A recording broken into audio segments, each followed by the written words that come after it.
The following is a Spirit Street production.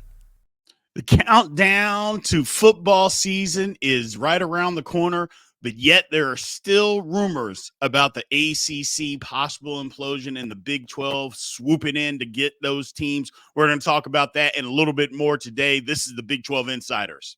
Welcome to the Big 12 Insiders, your Big 12 sports show, presented by Synergy Financial Partners.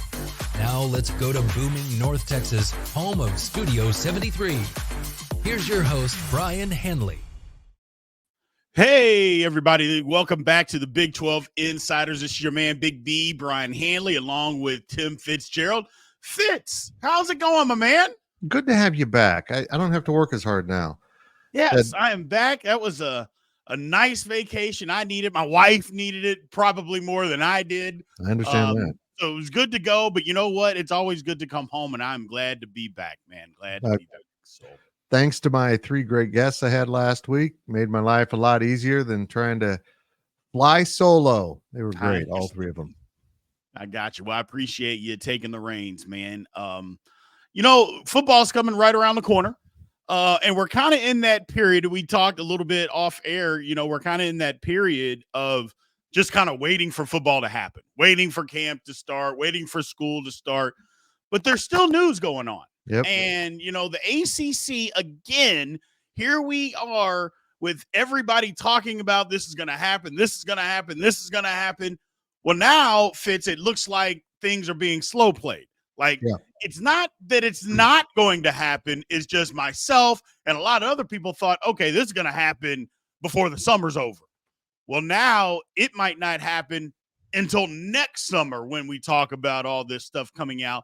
And because for me, if it doesn't happen before football season starts, I don't think that they're going to interrupt that and take the shine off of a football season or basically an academic calendar with this type of news. I just don't think they're going to do that. Yeah, I don't see it either. I don't see any school, even Florida State, wanting to be that disruptive and cause a distraction to their ongoing sports, particularly football and basketball, since those are the money makers. I don't see that, but you just never know. And I had a great cross-section of guests last week that, you know, still think that maybe something could happen, but what separates this from the Pac-12 is that timetable. The Pac-12 was up against the wall. The clock was running. We all knew that. They didn't have a deal for this season. They had to get going or next season, and it just kind of imploded on them. The ACC has a deal in place for a long time, but it's that 2027 date now that feels more like a deadline because at some point along the way, the ACC leadership gave back their ability to have a look in 27 and only is allowing ESPN to do that. I think that's part of what has upset Florida State, Clemson, and frankly other members is that they surrendered that, and now the ACC is literally stuck with this deal. This is the best they're going to get. They'll get some escalators going, you know, through the length of the contract, but nothing like the leap forward a new contract brings. So I think the ACC right now is just a very unhappy family that realizes it may not be able to get a divorce anytime soon. And honestly, there's a faction that wants to absolutely force members to stay no matter what and no matter how unhappy they are. And that makes for a miserable conference. Yeah, well, Commissioner Phillips for the ACC basically came out and, you know, ACC Media Days just basically came out and said, hey, we're going to make you stay. I don't care what you want. You may want out if you want to, but you're not getting out. We don't want you to get out. We're going to make you stay. And basically, and I know you guys talked about this last week, he took the approach, Fitz, of, look, you might be unhappy. I don't care. It was You're going to be here no matter what. You're not going to get out. We're not going to let you out. As much as you want to get out, too bad, so sad.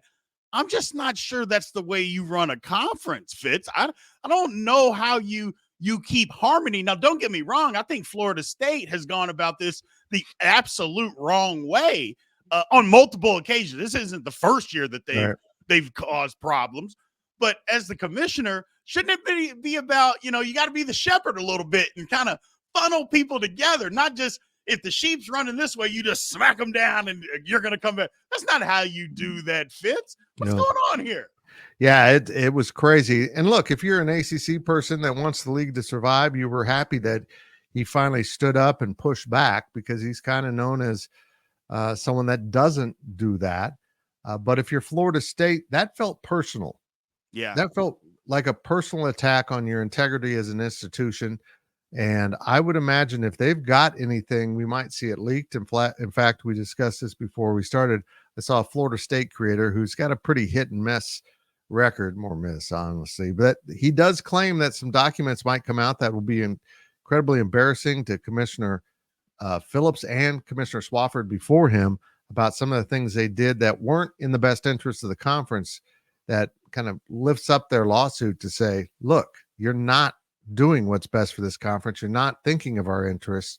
You're just doing whatever that works for you, and that doesn't work for us. And so they're trying to get out of that contract through a breach claim, and we'll see how that goes. That's hard to prove, but they're digging away, and I think they just want to make the ACC's life so miserable that at some point they just lower that more than $500 million exit fee. That's just also just bizarre. There's no way that you can enforce that, and that's part of Florida State's disagreement too. Well, here's a thought, and a lot of people, I shouldn't say a lot of people, but a few people have contacted me and asked me this question, about Florida State and the ACC is, maybe the ACC is just trying to wait them out. Maybe they're just saying, hey, look, you can fight.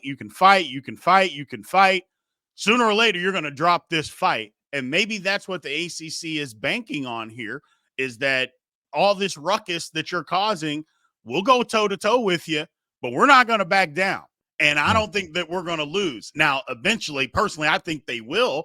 But what are your thoughts, Fitz, on the ACC just trying to just wait Florida State out? And I know you said the opposite of maybe Florida State's trying to wait them out and make their life miserable, but maybe they're just like, nope, we're going to fight this thing to the end, and doing basically what the Big 12 did with Oklahoma and Texas. When Oklahoma and Texas, there was all that talk of them moving to the Pac-12, basically the Big 12 bent over backwards to keep them. Where the ACC is not bending over backwards. Nope. They're bowing their back up and saying, no, you're not leaving. And we're not going to let you leave. We want you here, but even if you don't want to be here, we're going to make you stay. I don't know. Right. It's troubling. That just doesn't seem to add up to a long-term victory and a sustainable conference. Right. But here's the thing. I think we all agree at some point a settlement will be reached.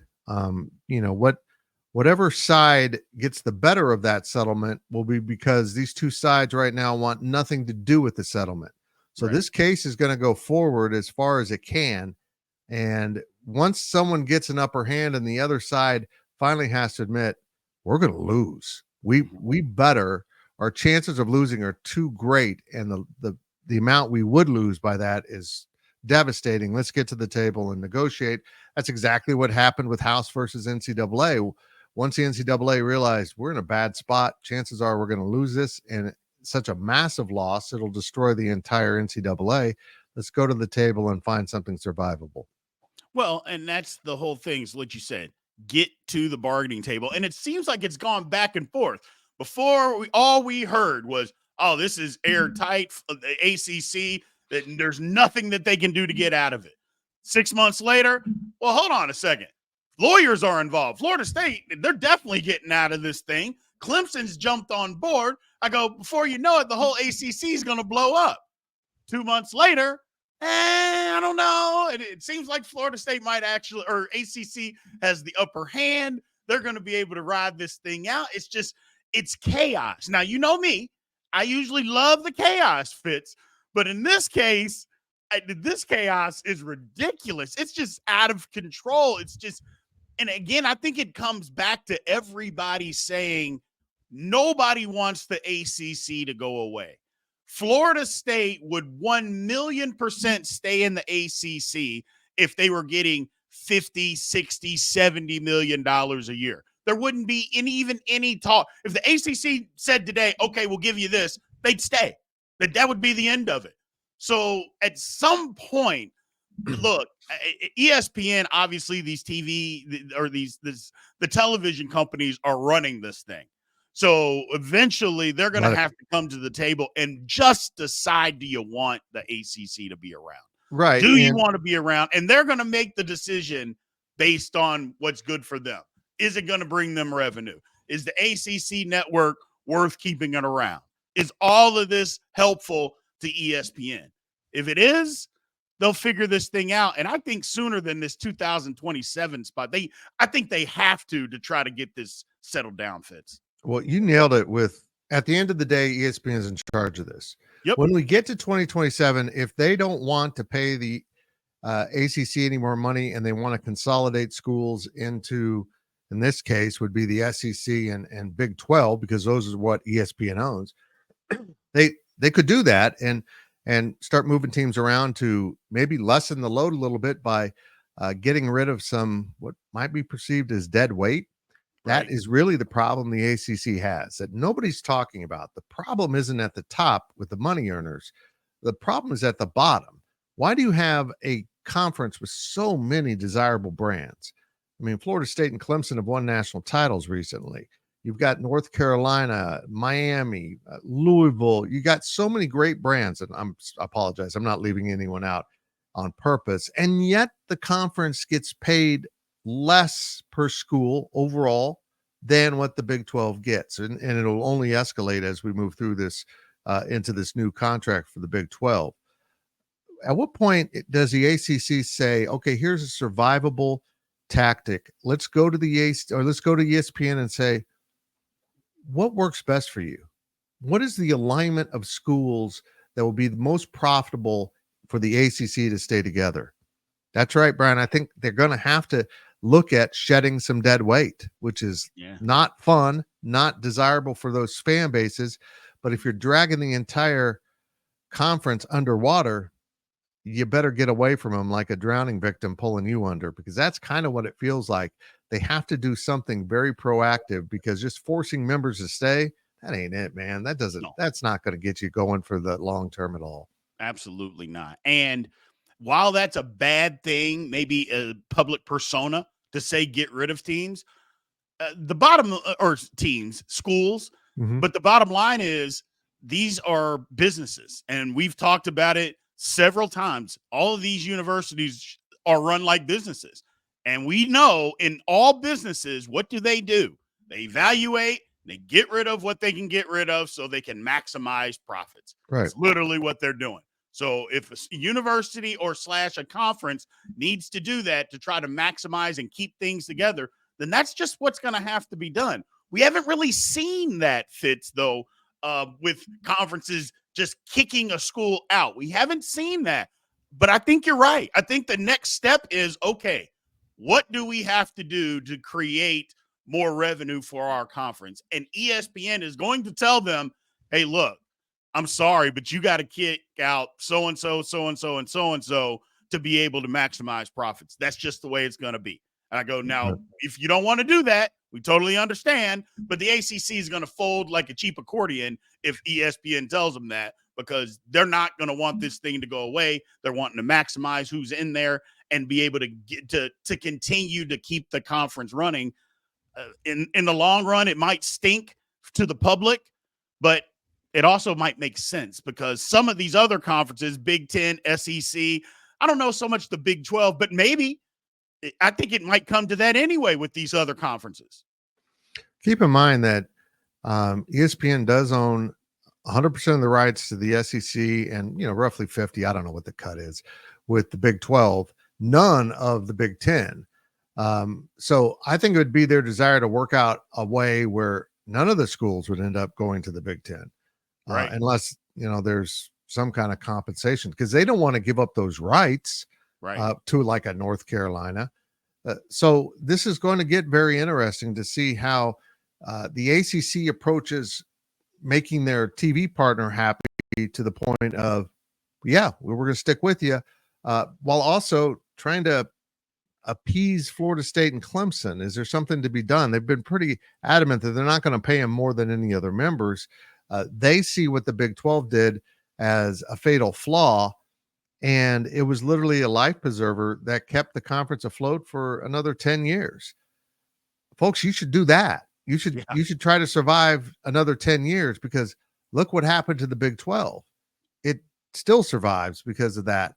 Now, you might want to say it's a lesser conference. You might want to call it the mid 12. You want to make fun of it, but it's still at the table, still negotiating major rights fees with ESPN, and has a future ahead of it because of the moves it made when it did get itself out of balance in what they were allowing, Texas and Oklahoma to do. And I just do whatever you got to do to save your conference. And that conference includes Florida State and Clemson. So talking trash on them, Brian, I don't think that's the play. No, absolutely not. So we'll be back. We're going to take a quick break here. On the other side of this, we'll talk about maybe some of the leadership of the ACC and how that has to change just by taking a look down the road to two of your new members, Stanford and Cal, and how the Pac-12 leadership and what they did, or lack of what they did, caused it to implode. So we'll be back right after we have a word from our sponsor, Synergy Financial Partners. We'll be right back after these messages from our sponsors. At Synergy Financial Partners, the mission is to change the way Americans plan for their financial future. Synergy doesn't just offer you a financial plan. At Synergy, the goal is to help you find your best financial future. Learn more at synergyfinancial.com. Welcome back to the show. Let's return to Studio 73. All right. Welcome back to Big 12 Insiders. Again, this is Big B, Brien Hanley with Tim Fitzgerald. So Fitz, on this side of the break, we wanted to talk a little bit about, we've kind of mentioned it already. The leadership in the ACC, it seems to be mirroring what the Pac-12 did. Again, Pac-12, it was a lack of action, almost an arrogance, so to speak, of, well, I know ESPN, you offered her this deal. We don't like it. We want more. And ESPN said no. And then that was the end of it. Yeah. It just literally just went into oblivion. ACC, on the other hand, is basically bashing members. And I just don't know. I know we talked about it. I'm not sure that that's the route you want to go. Bad leadership. I understand it being a strong leader. I 100% get that. But I don't think you can go into this thing bashing it, because if you do, sooner or later, that relationship's going to get rubbed the wrong way to there's no return. That even if things could possibly be equal, maybe Florida State, because that's who he's really talking about. Maybe they're just like, you know what? Forget it. I don't care what the money is. We're out of here. Yeah, we want more money, but at this point, it's not worth it to us. We just don't even want to be a part of what you're doing anymore. Are they on the risk of that, Fitz? Yeah. Let's recall this. Once Colorado announced it was leaving the Pac-12, remember how the conference, sometimes through its mouthpieces in the media or a certain consultant, started attacking Colorado. Yeah. They had calculations that showed San Diego State would be more valuable than Colorado, which was so absurd it wasn't even worth reviewing their stats on that. I mean, you look at the ratings Coach Prime brought them last season, to say San Diego State does the same thing was so absurd and insane that it summed up why the Pac-12 was going to die. They would believe the most nonsensical crap as university presidents and chancellors, and they were led by a man who didn't understand the marketplace and shouldn't have been there. Right. And yet they consistently thought they were right. They were smarter than everyone. And I see that being reflected now in what's going on in the ACC, just this condescending attitude towards other opinions that honestly is not healthy. And we'll see if it perpetuates, or once we get into August and everyone's football camps open and everyone starts talking about their season opener and the big games, if the attention changes. But as of the middle of August, if you're not out, or is it August 1st? If you're not out, you got to stay around till 2000 through 2025. So it's going to get sticky, and it's really going to get very interesting in the future. Yeah, it's just a weird way of trying to be a leader of a conference. Is right. It's almost like the mean parent, that's just attacking the kids for making a mistake. I don't see how that's going to be productive at all. But switching lanes, or I guess switching gears, let's look at how the Big 12 is still looking at this thing. Right. I think they're just kind of sitting in the weeds, just kind of waiting right now. I think we were all gung-ho about the Big 12, okay, we're going to expand. We're going to get these brands. It's going to be great. But now I think the Big 12, we've kind of put ourselves in a good position to just kind of sit and wait and see what happens. We don't have to hit the fast forward button. And I think that's what a lot of people thought is the Big 12 is pushing. But we can just sit here and wait to see what happens and pick off who we want. Because if it goes the way that a lot of people think, and again, at this point, I've changed my tune and a lot of people have changed their tune. I don't think it's going to happen before football season. What do we have? 15 days or something like that. Yeah. I don't think that's going to happen.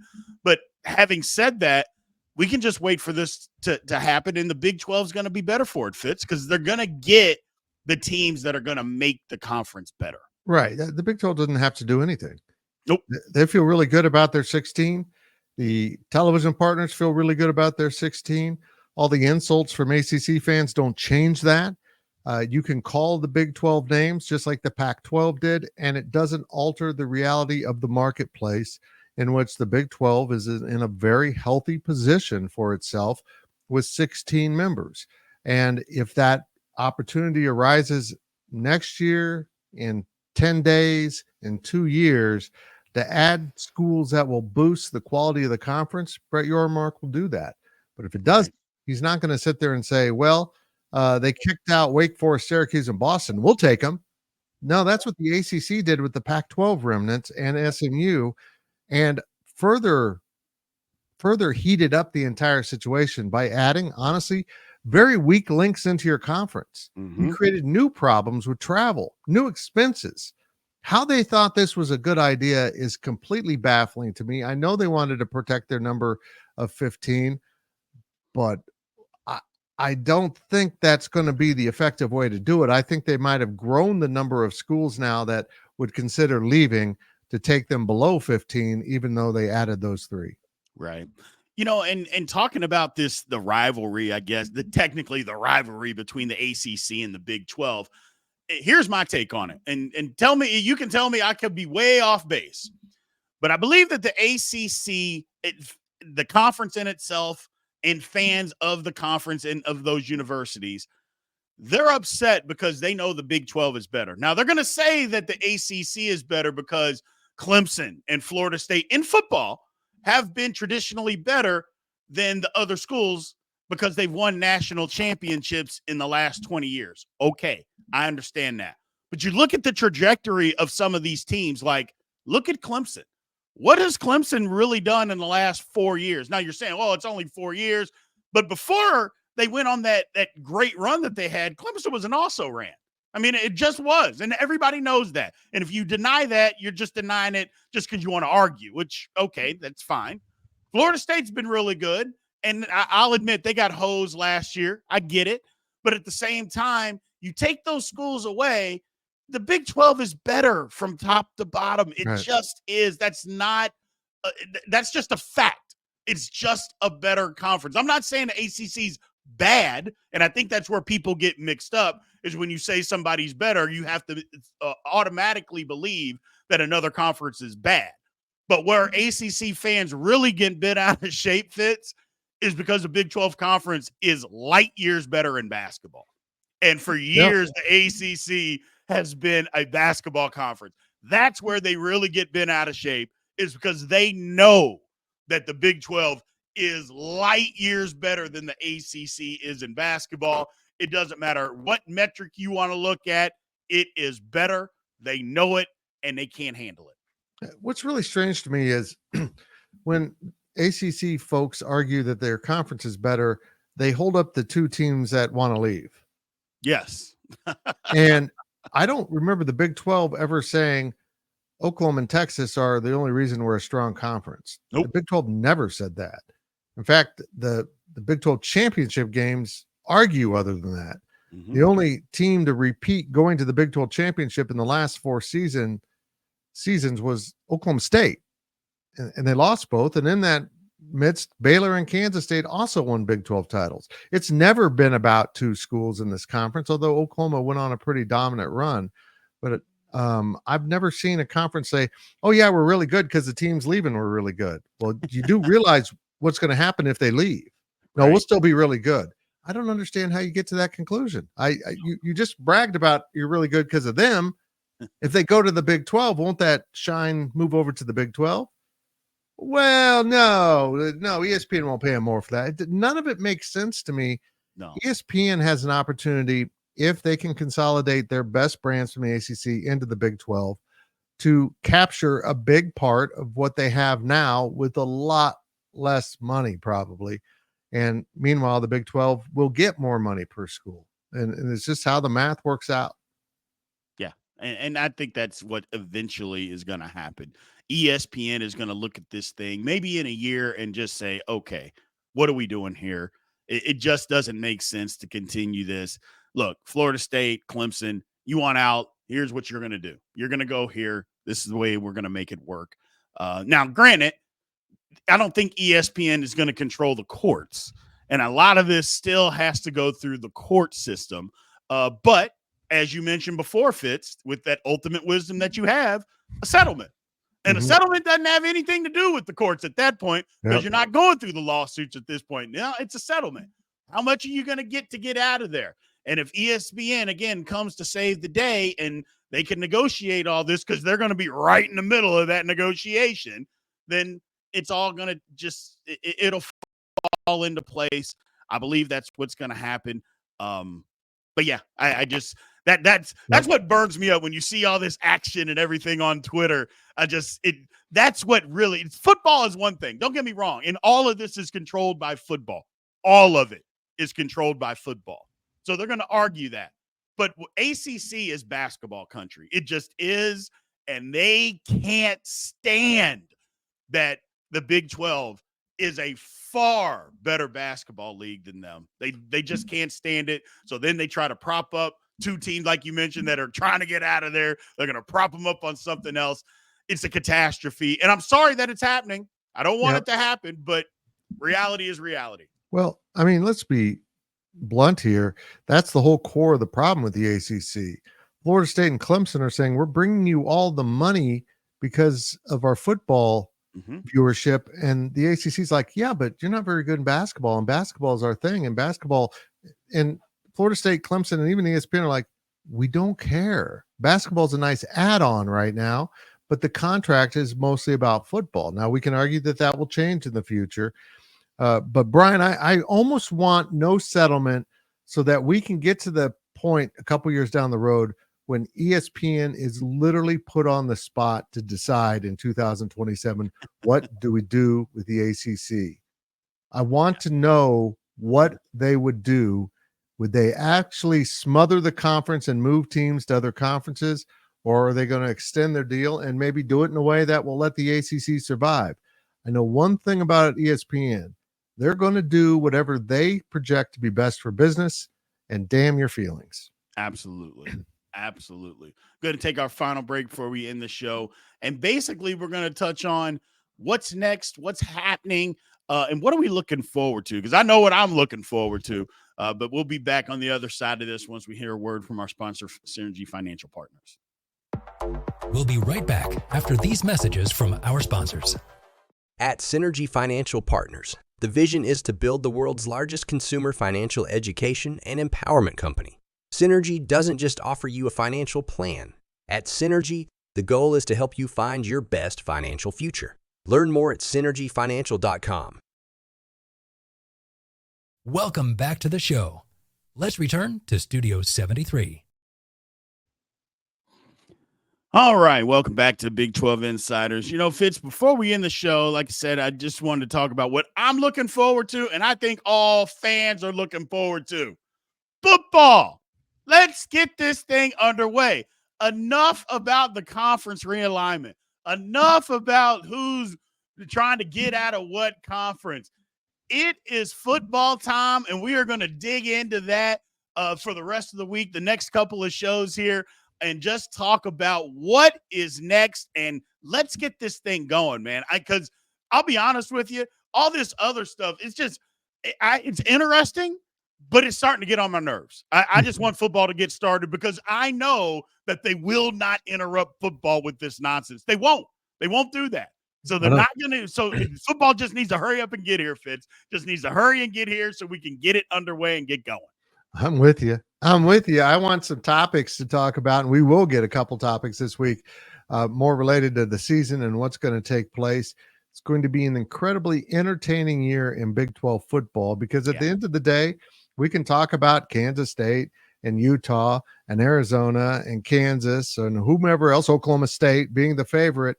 We don't know how these teams will fit together, how the schedules are balanced or imbalanced, and who's going to get injured, because that's always a huge storyline in any football season for any level of football. Who can stay healthy, particularly at quarterback? And then once something goes wrong at quarterback, we saw it with Utah last year, things go haywire. Things just go off the rails. And that's the beauty of football season. You just start your journey and you don't know if it's going to be a nice, easy road to get through, or it's just going to be filled with potholes and maybe even a mountain or two. That's why I love football season so much. And that's why I love Big 12 football, because every week it is just a mess, a glorious, beautiful football mess. And I'll take it. Yes, absolutely. I'm so looking forward to the season, the ins and outs of it. You have no idea who's going to win. We have an idea who we think is going to win. But as the new teams come in, Arizona State, Colorado, and Utah, when you get into the conference, you will understand once you start playing these games, man, this is crazy. We have no idea from week to week.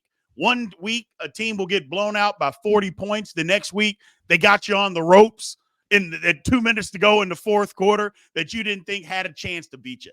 That's what this conference is going to be this year. For the most part, Fitz, that's what this conference has been. And I'm really, really looking forward to it. I think there's probably a couple of teams that may be bad, but that's the same team that we're talking about that could get blown out the very next week. They could beat somebody at the top of the league. So can't wait for it to get started. Can't wait to get it going. Again, as always, everybody, remember to like, follow, subscribe. More importantly, leave those comments, man. It really drives the algorithm. You guys have done a great job of that. Continue to do that. We'll keep pushing for you. Until next time, this is the Big 12 Insiders. This has been a GoPowercat.com and Spirit Street production.